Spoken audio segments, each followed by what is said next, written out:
مفتی محمد تقی عثمانی عالم اسلام کے بلند پایہ عالم دین، شیخ الحدیث، شریعت اسلامی کے مانے گئے فقیہ العصر، اسلامی معاشرتی نظام کی ماہر شخصیت ہیں۔ آپ کا شمار عالم اسلام کے چند ممتاز شخصیات میں ہوتا ہے۔ اس وقت عالمی سطح پر شیخ الاسلام مفتی محمد تقی عثمانی صاحب کی علمی اور دینی خدمات کی غیر معمولی مقبولیت ہے۔ خاص طور پر معاشیات اور اسلامک بینکنگ کے حوالے سے آپ کی خدمات تجدیدی اور انقلابی ہیں۔ علم و تحقیق کے دریا بہانے والے، مسند درس پر قیمتی جواہر پارے لٹانے والے، اصلاح و تذکیر کا گراں قدر کام انجام دینے والے، نت نئے مسائل کی گتھیاں سلجھانے والے اور ملک و بیرون ملک کے لیے ہر دم پابرکاب رہنے والے، اس مرد درویش نے اردو ادب کی حسین وادیوں کی بھی سیاحت کی، اپنے قلم سے چمن اردو میں نئے گل بوٹے کھلائے اور اپنی البیلی، سیدھی سادی لیکن منفرد تحریر اور ممتاز اسلوب نگاری سے اہل ادب اور اہل قلم سے بھی خوب داد تحسین حاصل کی۔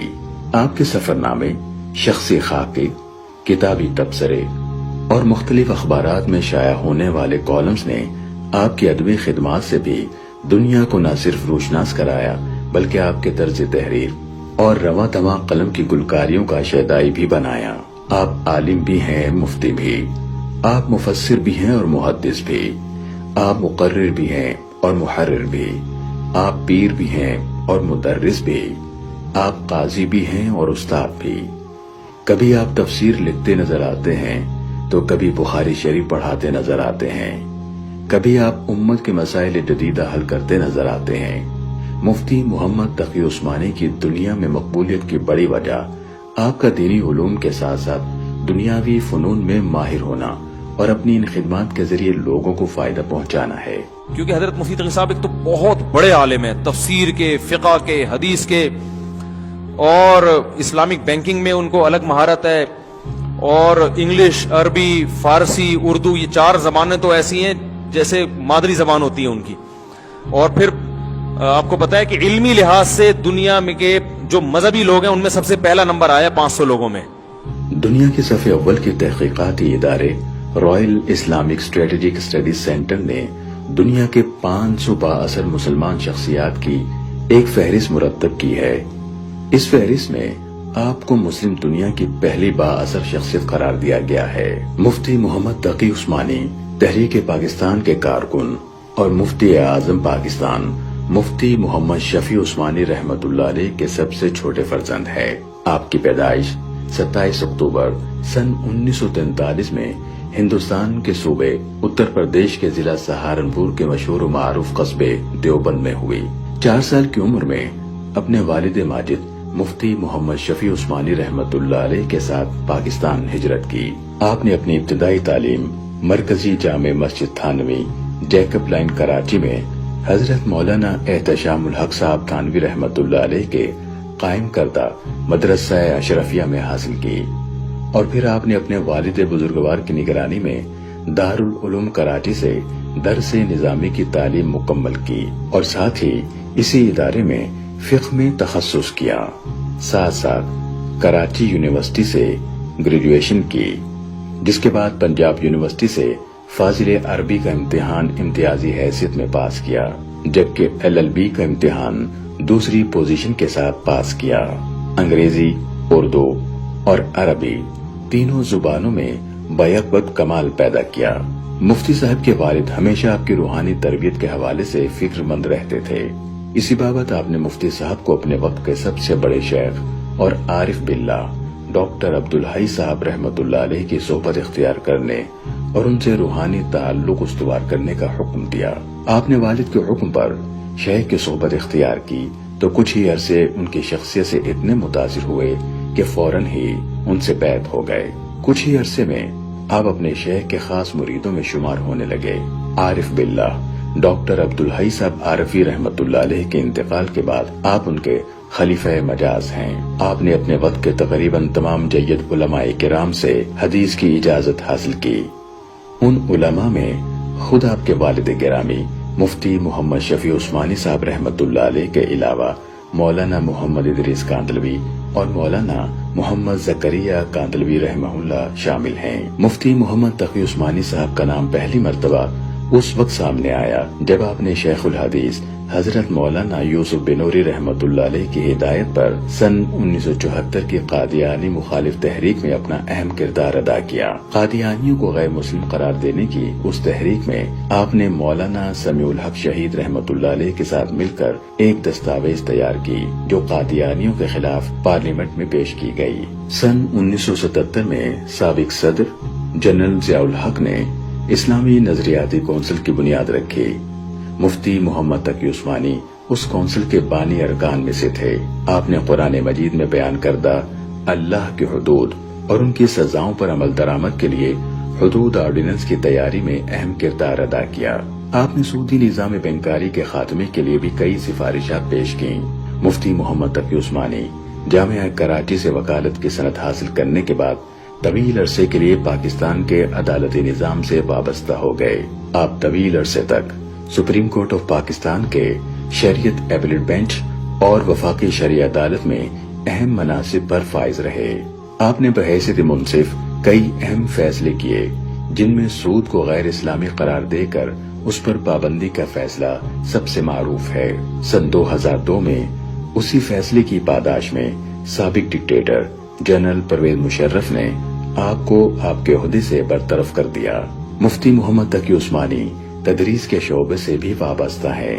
آپ دارالعلوم کراچی میں صحیح بخاری، فقہ اور اسلامی اصول معیشت پڑھاتے ہیں۔ اس کے علاوہ مختلف ملکی و غیر ملکی جامعات وقتاً فوقتاً اپنے یہاں آپ کے خطبات کا انتظام کرتی رہتی ہیں۔ آپ چند برسوں سے جامعہ دارالعلوم کراچی میں درس بخاری بھی دے رہے ہیں۔ پہلے آپ ایک فقیہ کی حیثیت سے جانے جاتے تھے اور اب دنیا آپ کو ایک محدث کی حیثیت سے بھی جانتی ہے۔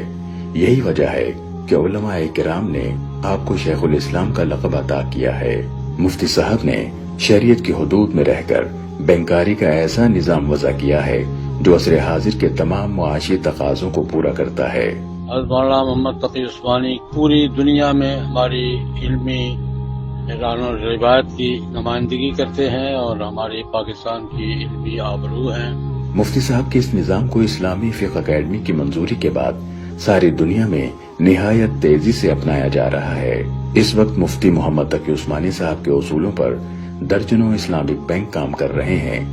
کینیڈا کے کئی اسلامک بینکوں نے ایک سال نہایت کامیابی سے کام کرتے ہوئے 200% سے زائد منافع کمایا ہے۔ مفتی صاحب خود 8 اسلامی بینکوں کے مشیر کے طور پر کام کر رہے ہیں۔ مفتی صاحب اسلامی مالیاتی اداروں کے اکاؤنٹنگ اور آڈیٹنگ آرگنائزیشن کے چیئرمین بھی ہیں۔ یہ تو اللہ تقی عثمانی مددلہ کو جزا دے کہ انہوں نے تمام علماء کی طرف سے فرض کفایہ ادا کر کے اقتصادیات پہ کتابیں لکھ دی۔ مفتی محمد تقی عثمانی نے جس آنگن میں آنکھیں کھولی وہاں ہر طرف علم کی چاشنی تھی۔ والد ماجد مفتی اعظم ہونے کے ساتھ ساتھ خوش اسلوب شاعر بھی تھے اور بڑے بھائی ذکی کیفی ادبی دنیا کی معروف و ممتاز شخصیت رہیں۔ اسی نسبت سے آپ کے گھر ادیبوں اور شعراء کی آمد بکثرت ہوتی۔ نامور مصنفین اور قلمکار حضرات کی محفلیں بھی آراستہ ہوتی رہتی۔ سن 1386 ہجری میں ماہنامہ البلاغ کا اجرا عمل میں آیا۔ یہ آپ کی ادبی اور شاہکار تحریروں کا اصل میدان رہا ہے اور سال ہر سال سے آپ کا قلم پوری آب و تاب کے ساتھ علم و تحقیق اور شعر و ادب کے موتی بکھیرتا اور قومی، ملی اور عالمی حالات کے تجزیے پر چل رہا ہے۔ اس وقت البلاغ اردو، انگلش اور عربی میں شائع ہو رہا ہے اور رسائل و مجلات کی بھیڑ میں البلاغ کا اپنا ایک منفرد علمی معیار ہے جو بلا شبہ مفتی محمد تقی عثمانی صاحب کے قلم کی دین ہے۔ مفتی محمد تقی عثمانی صاحب کے قلم کی رنگینی اور دلکشی کا سب سے بڑا مظہر آپ کے سفر نامے ہیں جو بلا شبہ آپ کے ادبی ذوق و مزاج کی بہترین تصویر کشی کرتے ہیں، بلکہ آپ نے اپنے سفر ناموں میں اردو ادب کی نئی روایتوں کو زندہ کیا اور بہت ہی پر لطف انداز میں قارئین کو سفری ادب سے آشنا کیا۔ مفتی محمد تقی عثمانی صاحب کے سفر ناموں کا رنگ و آہنگ سب سے منفرد اور دل فریب ہے، جس میں ادب کی حلاوت و چاشنی بھی اور ذوق و جذبات کو تسکین دینے والی شاعری کا امتزاج بھی، تاریخ اور جغرافیہ، حالات کا تجزیہ اور درپیش مسائل کا حل بھی موجود ہے۔ آپ کے سفر نامے اگر ایک طرف تاریخی دستاویز کی حیثیت رکھتے ہیں تو دوسری جانب اردو ادب کے حوالے سے نہایت معتبر اور مستند مقام کے حامل ہیں۔ آپ کے سفر ناموں میں سفر در سفر، دنیا میرے آگے اور جہان دیدہ کے کئی ایڈیشن شائع ہو چکے ہیں، اور تازہ اسفار کی رودات ماہنامہ البلاغ کی زینت بنتی رہتی ہے۔ مفتی محمد تقی عثمانی صاحب نے نثر میں قیمتی شہپاروں کو پیش کرنے کے ساتھ ساتھ نظم میں بھی اپنے قلبی احساسات اور شوق و جذبات کا اظہار کیا، اور اسی انداز میں کیا جس انداز میں ان کے پیشرو اکابر علماء نے کیا۔ مفتی محمد تقی عثمانی صاحب کی شاعری قلبی سوز و گداز اور روح کے احساسات کا نام ہے، جہاں ایک محب حقیقی الفاظ کے پیرہن میں اپنی وارفتگی کا اظہار کرتا ہے اور اپنے سلگتے جذبات کی ترجمانی کرتا ہے۔ مفتی محمد تقی عثمانی صاحب کے اشعار میں الفاظ و معانی کا ایک سیل رواں موجزن رہتا ہے اور محبتوں کے دریاؤں میں تلاطم برپا ہو جاتا ہے۔ آپ کو شعری ذوق والد بزرگوار مفتی محمد شفیع عثمانی رحمت اللہ علیہ کی صحبت، برادر مکرم ذکی کیفی کی شفقت اور مرشد ڈاکٹر عبدالحی عارفی کی در دولت سے ملا۔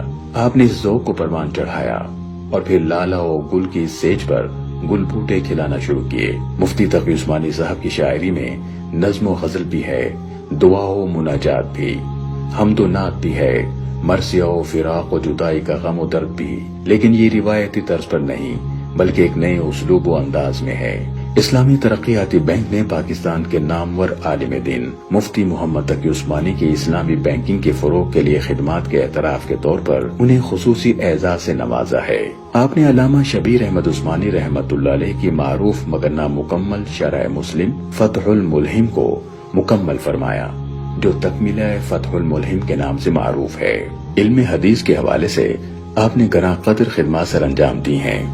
قرآن مجید کا عام فہم اردو ترجمہ، آسان ترجمہ قرآن اور انگریزی ترجمہ دی نوبل قرآن عوام میں بہت مقبول ہیں۔ آپ کی تصانیف عربی، اردو اور انگلش میں علماء اور عوام الناس میں ہدایت اور رہنمائی کا ذریعہ بن رہی ہیں۔ آپ کی معروف تصانیف میں علوم القرآن، تقلید کی شرعی حیثیت، ہمارا معاشی نظام، حضرت امیر معاویہ اور تاریخی حقائق، حجیت حدیث، تراشے، عدالتی فیصلے، درس ترمذی اور مسیحیت کیا ہے وغیرہ بہت معروف ہیں۔ مولانا محمد تقی عثمانی ایک عظیم عالم دین ہیں اور بہت بڑے مذہبی اسکالر ہیں۔ اللہ تبارک و تعالیٰ نے صرف ان سے نہیں، ان کی نسل سے دین کا ایک بہت بڑا کام دیا ہے۔ حضرت مولانا تقی عثمانی نے آسان ترجمۃ القرآن ایک ایسا ترجمہ لکھا ہے کہ جسے ایک عام فہم تھوڑا بہت اردو پڑھا لکھا آدمی بھی اس سے قرآن پاک کا مفہوم سمجھ سکتا ہے۔ اور ایسے ہی علامہ عثمانی کی اصلاحی خطبات، وہ میں سمجھتا ہوں کہ صرف علماء نہیں بلکہ عامت الناس ہر گھر کے لیے وہ ایک بڑا قیمتی اثاثہ اور سرمایہ ہے۔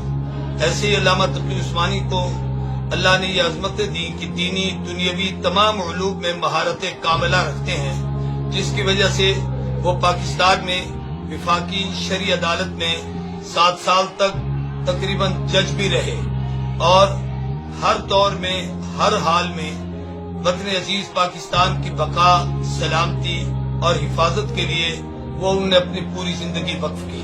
مفتی محمد تقی عثمانی صاحب نے ہر میدان میں اپنی خوددادہ صلاحیتوں کا اظہار فرما کر اپنی محبوبیت کو دل و جان میں پیوست کر دیا ہے۔ آپ کو پوری دنیا میں علم و تحقیق اور فقہ و فتاوی کے حوالے سے خوب جانا جاتا ہے، بلکہ استناد بھی کیا جاتا ہے۔ مفتی محمد تقی عثمانی صاحب کا علمی اور ادبی سفر جاری ہے۔ اللہ تعالیٰ ان کی عمر میں برکت عطا فرمائے اور اسی طرح تشنگان علم و ادب کو فیض یاب کرتے رہیں، آمین۔